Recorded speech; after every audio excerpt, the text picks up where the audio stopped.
Le bal des fleurs, un petit livre d'or. Le bal des fleurs par H.C. Andersen. Un livre de Paul Durand aux éditions des Deux Coqs d'Or. Bibiane Bell. Le bal des fleurs. Les diamants et les crapauds. Image de Paul Durand. Le bal des fleurs, inspiré d'Andersen, en 1968. La petite fille. Pourquoi mes fleurs ont-elles si mauvaise mine ? Le jardinier. Elles ont passé la nuit au bal et elles sont trop fatiguées pour relever la tête. Mais les fleurs ne savent pas danser. Tu crois ? Le jour de fête, elles s'envoient des invitations. Elles peuvent parler alors ? N'as-tu jamais vu, quand le vent souffle comme les fleurs font des signes de tête et s'agitent ? C'est comme ça qu'elles se racontent les nouvelles. Quand la nuit est noire et que tout le monde dort, elles vont dans le château, au milieu du jardin des fées. Là, elles font de la musique, dansent, sautent tant qu'elles peuvent. Et sais-tu d'où viennent les plus beaux papillons que tu vois ? Ce sont les meilleures danseuses parmi les fleurs. À force de bondir sur leurs tiges et d'agiter leurs feuilles comme des ailes, elles s'envolent. Les autres se cachent derrière les rideaux de la salle de bal. Et toi, comment sais-tu tout cela ? Un jour, je me suis endormie dans le pré et j'ai fait un rêve. Une rose très belle, d'un rouge éclatant, est venue m'expliquer que les fleurs avaient décidé de me mettre au courant. J'ai promis que si je vois quelqu'un essayer d'entrer sans permission dans le château pendant le bal, je l'en empêcherai. Alors, tu es le gardien des fleurs ? Oui, mais comme je suis jardinier, tout le monde trouve que c'est très naturel. Tu en as de la chance. Bon, puisque tu dis que mes fleurs sont fatiguées, je vais demander à ma poupée de leur prêter son lit. Sophie, lève-toi. Veux-tu, je vais te faire de la place dans le tiroir. Et pour une fois, les pauvres pourront bien dormir. Sophie n'est pas très contente. Elle soupire. Et moi, pourquoi est-ce qu'on ne m'invite jamais ? Ne suis-je pas jolie ? Si tu es gentille, je demanderai aux fleurs. Allons, laisse-moi les coucher dans ton berceau. Ensuite, j'irai te dire bonsoir. Bien, comme tu voudras. Bonne nuit. La petite fille se couche à son tour et se frotte les yeux. Que j'ai sommeil, mais je ne veux pas dormir. Et les fleurs, je me demande si elles dorment. Je n'ose pas les voir. Je crois que j'entends de la musique à côté. C'est joli. Sûrement elles dansent toutes à présent. Si seulement elles venaient dans ma chambre. Tant pis, je vais regarder par la fente de la porte. Oh, la lune éclaire un carré au milieu du parquet. Les fleurs ont quitté leur peau sur la fenêtre et le vase de la cheminée. Mais elles ont fait un orchestre. 2 jonquilles jouent du piano, des muguets secouent leurs clochettes, des tulipes jouent leur banjo. Des tulipes jouent du banjo et un chardon tape sur un tambour. Tiens, un iris invite les fleurs malades. On dirait qu'elles vont mieux. Elles redressent la tête. Ah, des coquines, et les voilà qui dansent mes paroles. Et moi, dit la poupée prête à pleurer. Elle se penche tellement hors du tiroir que, patatras, elle tombe le nez sur le plancher. Toutes les fleurs s'empressent. As-tu mal ? Nous allons te soigner. Viens, dit la pivoine, je vais te faire valser. Ensuite, à mon tour, dit le lilas, je t'apprendrai la polka. Sophie rit de bon cœur.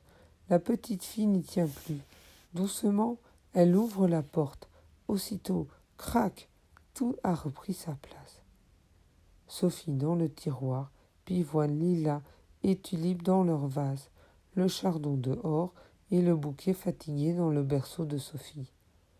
Ah, mais Manine, je vous ai vu, mais je ne veux pas vous ennuyer, dit la petite fille.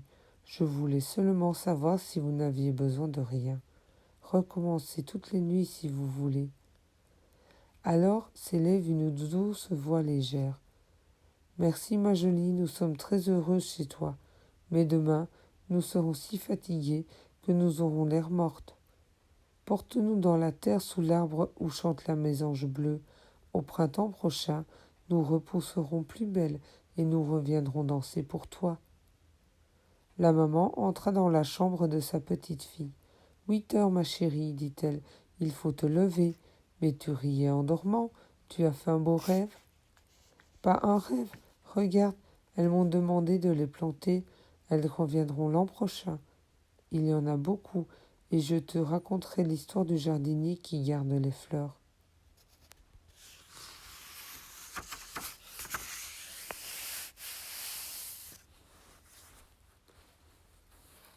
Les diamants et les crapauds. Il était une fois une veuve et ses 2 filles. L'aînée, Fanchon, toujours de mauvaise humeur, comme sa mère, et Rose, la cadette au contraire, aussi douce et bonne que belle. Un jour, Rose puisait de l'eau à la fontaine. Survint une pauvre vieille toute courbée. Petite, dit l'inconnue, j'ai soif. Rose lui tendit gentiment sa cruche d'eau fraîche. En remerciement, ma fille, je vous fais un don. À chacune de vos paroles, il sortira de votre bouche une fleur ou une pierre précieuse. Là-dessus, la vieille femme s'enfuit.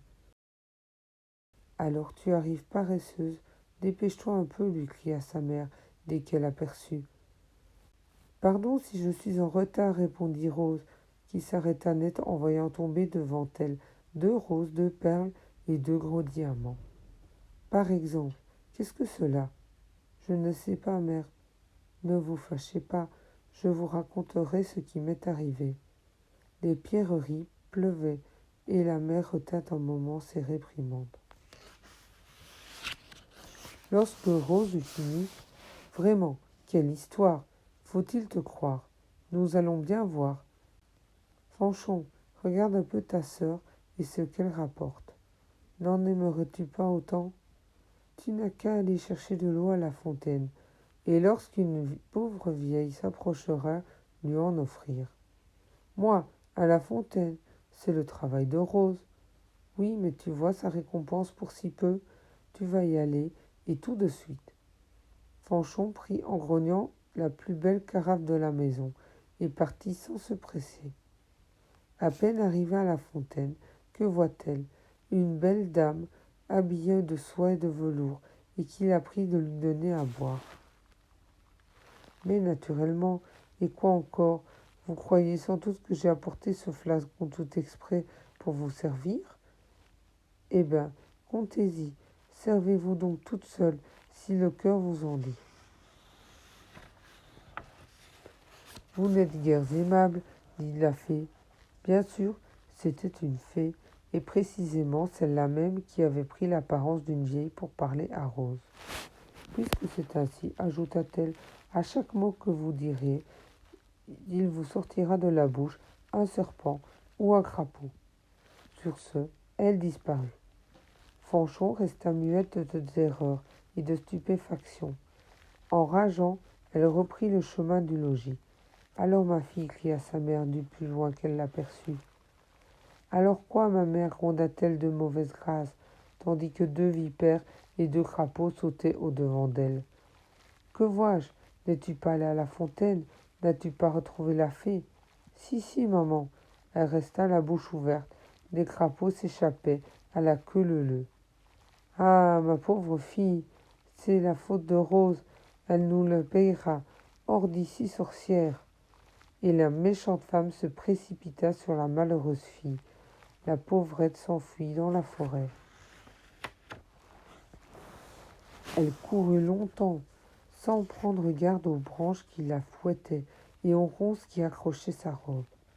À la fin, épuisée, elle tomba aux pieds d'un gros chêne et, à force de pleurer, s'endormit profondément sur la mousse. Or, c'était le jour de la chasse du roi. Le prince, son fils, chevauchait le dernier de la troupe. Le pur sang allait d'un pas tranquille car son maître s'était couché tard la veille et n'avait pas envie de se presser, mais plutôt de flâner par les sentiers qu'il ne connaissait pas. Soudain, quelle charmante surprise! Le jeune homme arrêta son cheval, saute à terre, s'approche avec précaution, vient admirer de plus près la forme gracieuse étendue à ses pieds. Il contemple le joli visage et s'étonne des larmes qui perlent encore à ses joues. Peut-on être triste et abandonné avec une si aimable figure? Enfin, il s'agenouille auprès de Rose. Elle tourne un peu la tête, soupire, s'éveille, regarde le gentil chevalier. Elle se frotte les paupières. Il est toujours là. Elle n'ose parler de peur de voir s'enfuir la vision qui fait battre son cœur. Mais le prince interroge.